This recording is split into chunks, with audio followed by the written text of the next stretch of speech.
what's as certain as can be this summer? Now, we talk about this all the time, and Andy Robertson, as you mentioned it, has given quotes. There's incoming links, there's trends, contracts, outgoing, all those sorts of bits. And we always have the line on the transfer window. No one ever knows anything for definite. That's just literally we speculate, we chat about various things, we share the info we get. But that question that's on the screen for those that can't see it, what's as certain as can be this summer? So I'm almost going to give you this in stages. Right now, who would you almost bet serious money on, thinking we suspect that's inevitable or highly likely, whatever phrase you wish to use, is heading for the departure door at the AXA? I don't see a way where there's some sort of rehabilitation for Darwin Núñez. And Darwin Núñez is a man who could bring in a lot of money. I like Darwin, but he has to do it. And if he's not doing it, then he's up for grabs.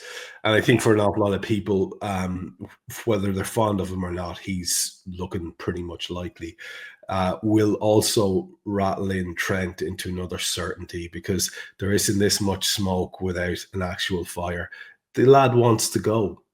You know, it's as simple as that. We all saw the interviews he was doing with all sorts of people in recent years, talking about being the local lad and wanting to be captain of Liverpool, and where else is there's nothing else I could ever want in my career. And then we also see the interviews where he's talking about the fucking Ballon d'Or. Yeah. So, I mean, that lad's head has gotten turned at some point, and fine, off you go. And I'm not going to wish him well at Real Madrid. That's completely anathema to me. I'm not going to be a hypocrite. Yeah. I don't want him to do well at Real Madrid. Am I grateful for Trent's contribution to Liverpool's era in recent terms? Absolutely. And he's been great to watch. And when we had him, he was the best in his position and all those kind of things. But if you're over, you're over. I think he's number two. Much as I'd love to think that Fede Chiesa has rehabilitated himself, I don't see him being part of the plans going forward. And that's a shame. I think an awful lot of fans are almost in a way that's the polar opposite of Trent. They've been really, really enamored by Chiesa's attitude and application, and every time he gets an opportunity, he goes hell for leather, has about 18 shots in 2 minutes. Yeah. But sadly, I think he's for the off.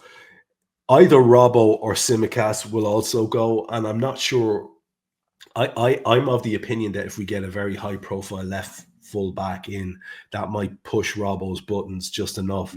He's a very proud man, and if he got the impression that he was going to be second fiddle, I don't think that goes over well with Robbo. I think, unlike maybe a lad who would hang around and play second fiddle or be inclined to do a Milner season, I think he would not. And I think he'd like to go off and be the main man, go and be captain of Celtic or something like that, whatever floats his boat. So I think it's probably likely to be Robbo if we get a high-profile left back. If we don't, if we get a high-profile right back, I'd say it could be Tsimikas. And then Tyler Morton's one of the young kids who's a saleable asset. I do think there's a fair chance that we might sell Harvey Elliott. And I say that not because it's in the news in the last couple of weeks, but because it's been in my head for the last couple of months. If he can't get any minutes, and I understand he was injured for a while, but when he's been available and he can't get into the team, and in the same way as Chiesa, I think he'll be thinking, you know, I need to play. I'm good. I'm a potential international footballer. If he's in the right team, maybe he suits that team even better than he does us. Yeah. So they'd be the bundle for me that would have a certain whiff of certainty around them. I think you might be of the opinion that Endo's in there as well, are you? Yeah, it was. I was until this morning, because funnily enough, we're going on a pre-season tour of Japan. That got announced, and that maybe doesn't look the best, does it? So I thought maybe timing's everything. Who knows? It can still get done at a later point. And people are linking us with players like Ekitike at Frankfurt, who are apparently interested in him. But I love Endo. I adore Endo. The gum shielding, tackle anything that moves, your own player, anything. It gets headed, it gets kicked. I love the attitude. There's no doubting. Arne Slot's even singled him out on multiple occasions. Like, this guy's brilliant. Love his attitude, does such a job.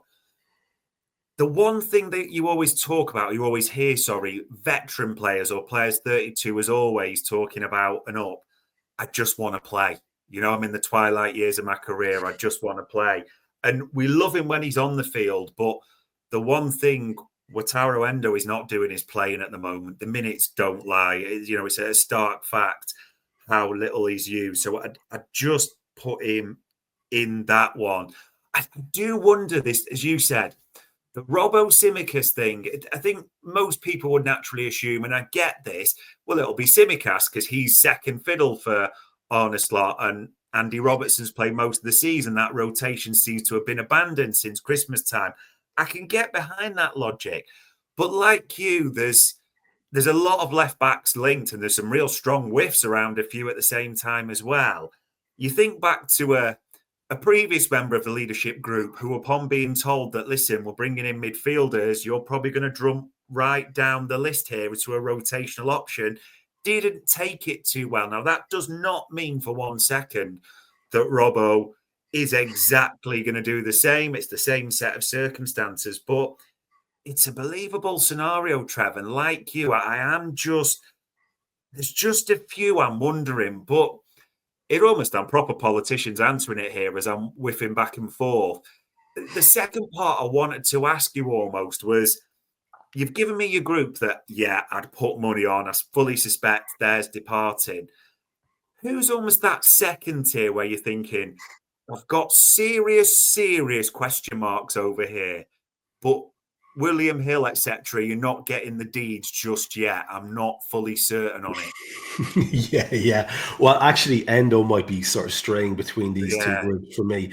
I did hear a couple of rumors that there were a couple of German clubs willing to sort of make Endo a key piece of their summer recruitment. And you could see how going back to a league he's familiar with, a language he's familiar with, on the back of hopefully winning a high-profile trophy and being part of a high-profile squad for a couple of seasons might be something that, he might be ready to embrace and have a kind of glory days twilight in the Bundesliga or something like that. I could see that happening. One I could have easily pushed up into the top category as well was Luis Diaz, because in many ways I thought he was far more likely than Nunes, and then it was just a constant struggle for Nunes to find those goals that a centre forward needs to be able to find. That made me think, right, okay, well, he's actually now pretty much, I think, nailed on. And then we had the strong Saudi links. Now, the Saudi links exist with Luis Diaz as well, but the Barca links are very strong too. Whether you believe them as much or not, he could be a very useful sort of I don't know, you wouldn't know what kind of smoke screens that lot are putting up or what they're planning. But I think Diaz is now sort of in that kind of category of, we have so much to change that maybe we give him another season. Although I think I'm right in saying, Dave, I'm like, just real quick, if we give him another season, we're in danger of doing a similarly silly contract thing with him too, aren't we? See, that's the problem. 2 years left to go in the summer, which always felt, especially under a Michael Edwards regime, it's now or never with what's happening. Yeah. So we either extend him on money that he's happy with, and maybe that might be the decision that they make, given how many big changes are looking likely or possible. I think I had Harvey Elliott up in that top bracket in my head, but I think he's there in that middle ground again. He's another one who could maybe hang around because we can't do an overhaul of the entire squad. I think Joe Gomez is also between those two categories. In many ways, it should be fairly nailed on that he goes. He's a brilliant footballer who will probably want to be a first teamer for a couple of years somewhere. As he sees out his career. I'm not saying he's nearly over. He could play for another 10 years, but his injury record would suggest he won't have the longest career left. So I can see him going somewhere to be top dog. And of course, you and I have had many private discussions about the big lad between the sticks. Yeah. And with his new boy coming in to rival him, from the start of next season, Mamardashvili, I wonder about Alisson, because yet again, it's another one where could we make some decent wedge on moving on Alisson? And is that the kind of thing that's going to appeal to the people who run the club? Now, can we be very clear? Most of these names I mentioned, I don't want to see anywhere near the door. No. But we're talking about what we think is possible. And I think he's right in there in that maybe a year earlier than was advertised, primarily because we are doing quite well, man, in the goalkeeping department. Yeah. And I could see both Ali and Queeveen on their bikes this summer. And I think that'll unsettle a lot of people. And it's very much going to be then reliant on Mamardashvili hitting the ground running. But it does seem to be one of those summers, buddy. It seems to be one of those summers where we're all in here. You know, it's like push all the chips in there.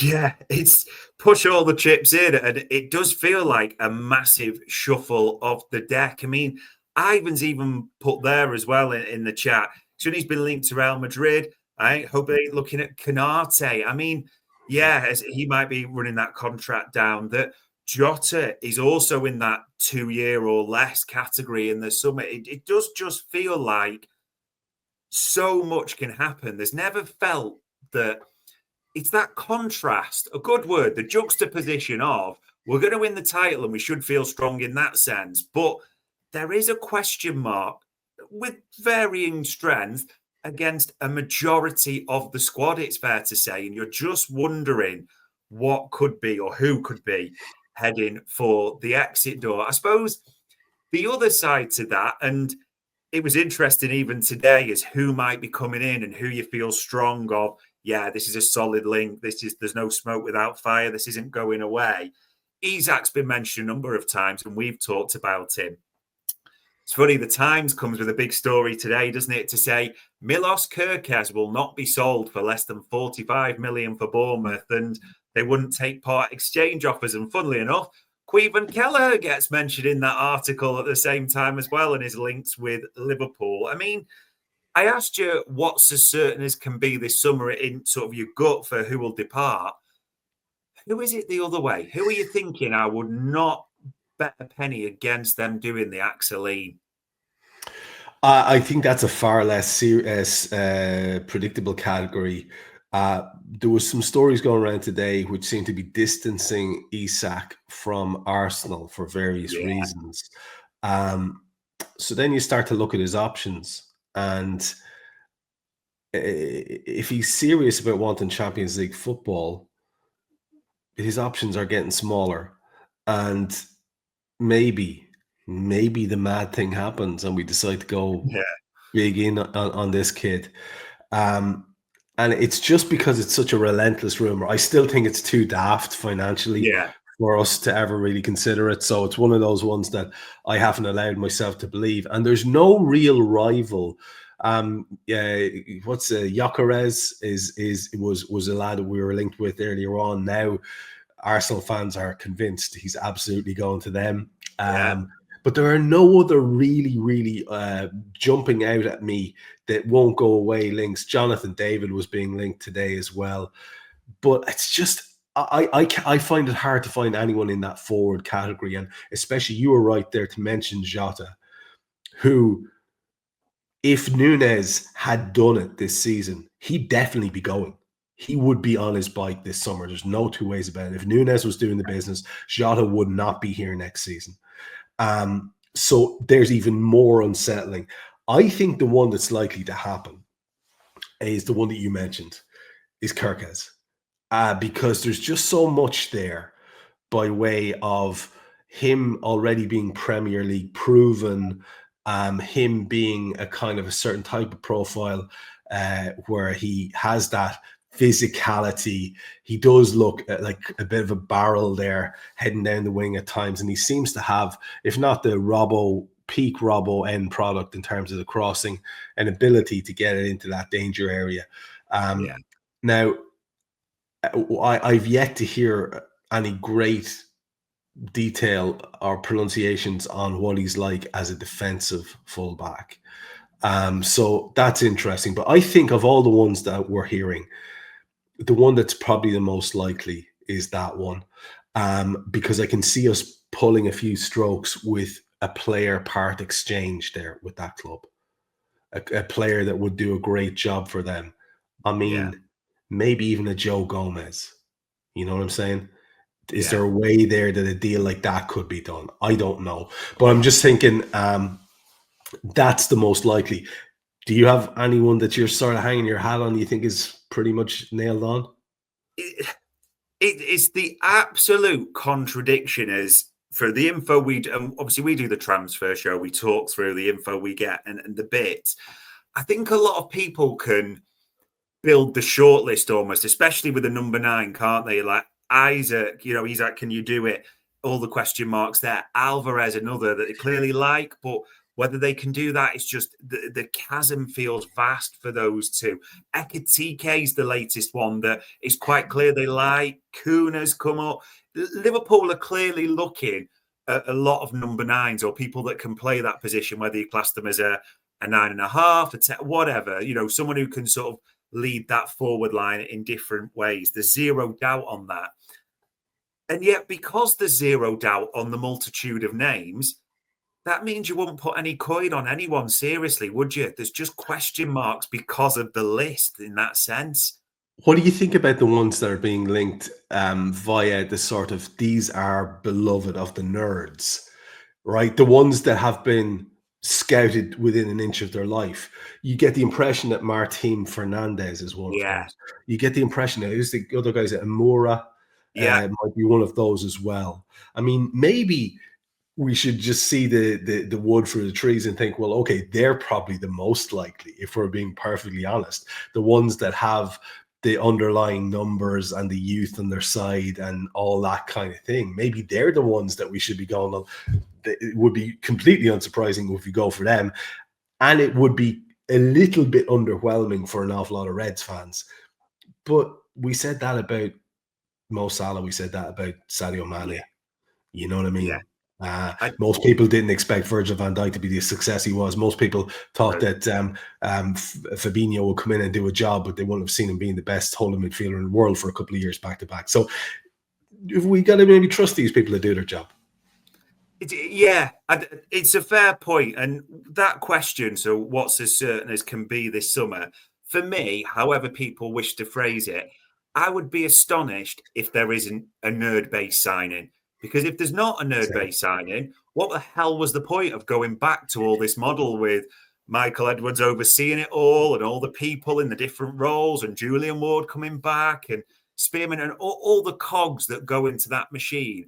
If you aren't going to trust these people to make or suggest those types of signing and back them, what was the point really in the nicest way? Because in other words, let's be honest, Trev, me and you can say, do you know what, lads? Alexander Isak and Julian Alvarez, they're really good forwards, I think you should sign them. We can all watch football to an extent. So, yeah, for me, in all honesty, a nerd-based signing, I'll use that title, will be made at some point this summer. Otherwise, I think we're all just a bit lost of what the point is in this structure somewhat. So we'll see what develops there. The only final bit for what's as certain as can be this summer, and this is a loaded question, I appreciate as I ask it you now. Is it going to be a busy summer, quote unquote? I don't see any way around that. There are too many people in that squad that have question marks around them, and it's mad to be saying that when we're marching towards hopefully title number 20 in the club's history, and maybe the title win, if and when it comes about, will have a real impact maybe in terms of hardening the concept of people's desires to stay or go, or the club's desires to keep or release. But for now, it seems like there's never been so much doubt about the squad. And what we have to remember is we're talking here about very good footballers. That is the thing about it. We're not talking about crap footballers that we can't wait to get out the door. The Darwin thing has been a disappointment, but he's still a good footballer who will do a job for someone else. I find myself a little bit excited by the possibilities of what could happen. Same. So, yeah, we all get excited about Isak, but I'll be honest with you. I think I'd love to see Alvarez come in. That's the one for me. If we were to do some mad joke over the summer, that'll be the one I'd love us to do. And the other one I'd love us to do is, at last, to do the job that we've been trying to do for a couple of years, and maybe see, could we get a disgruntled Tchouaméni in, or maybe see, can we do some sort of a deal with Tony Bloom where he doesn't completely fleece us for Baliba. Something like that. They're the kind of types of signing that I want. Plug and play, top end, immediate first team class types that have potential to be there for a few years. That's exciting to me. That's what I'm really hoping will be happening in the summer. And that's the reason I do think it will be a brilliant one for us and for our show, is because I don't think there's ever been so many question marks about so many individual members of a squad. Forget the context of the league or the potential league win. Forget it all. Just the reality currently is lads on contracts, lads needing to have renewals or they'll be there next year, lads who are not getting game time, and all of them are good lads that we love, and all of them have big question marks in their head. So I don't see how it's anything but a massive summer, man.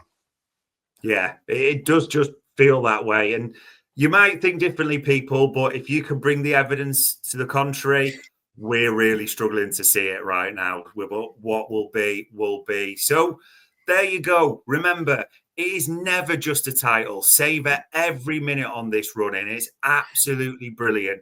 At the same time, it's understandable. We've all got the contract questions. There's worries about the two going and what that may mean for the ultimate future. One probably departs, other squad members to be signed up. We get it all, but it still favours in on that league. And then the third thing, once that league is won, touch wood, we never count our chickens, but we are so hopeful. We all feel it's going to be a busy, mad summer ahead, and we are looking forward to walking it through with you every step of the way. But enjoying every step of this and enjoying the chat as ever. All it leaves me to say is, Trev, for the insight, the honesty, and answering everything I threw at you in great depth. It is much appreciated, sir. Appreciate it, brother. Do me one favor in the promo for this. Please don't do a Studio Ghibli version of the two of us, because I can't take any more of that crap. But yeah, an enjoyable one as ever, brother. Talk to you soon. Will do. And ladies and gents, that was another Big Decisions for Anfield Index.